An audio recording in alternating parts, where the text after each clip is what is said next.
from New York reserves, and the gentleman from Kentucky is recognized. Madam Speaker, I yield 2 minutes to the former chairman of the Financial Services Committee of the House, gentleman from Alabama, Mr. Backus. The gentleman from Alabama is recognized for 2 minutes. I thank the chairman.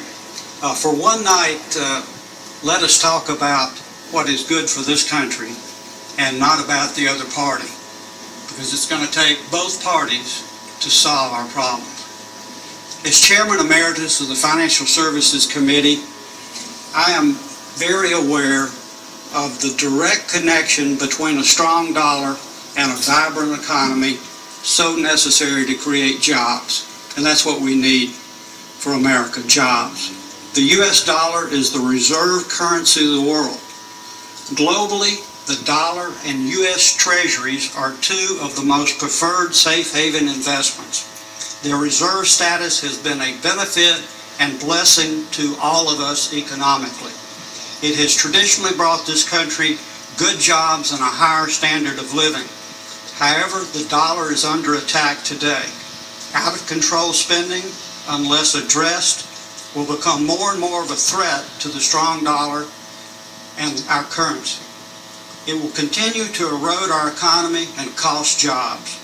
However, two wrongs don't make a right. A default would further weaken the dollar, destroy jobs, and be a self-inflicted wound I am not willing to deliver. Therefore, I will be voting yes on this bipartisan agreement and urge my colleagues to do the same. The gentleman from Kentucky reserves. The gentlewoman from New York is recognized. Madam Speaker, I'm very pleased to yield 1 minute to distinguished member of the Appropriations Committee, Ms. Capta from Ohio. The gentlewoman from Ohio is recognized for 1 minute. I thank Ranking Member Lowy for yielding me time, and I rise in support of the Senate's bipartisan compromise to end the government shutdown, reopen the government, avert a debt default, and pay our bills to spur economic growth and job creation in this country. This compromise today is what the American people expect of us. They are tired of the partisan bickering and the economic uncertainty that the deadlock has created. The biggest challenge facing our country is creating growth to help to balance the budget. We can start by coming together on a budget agreement.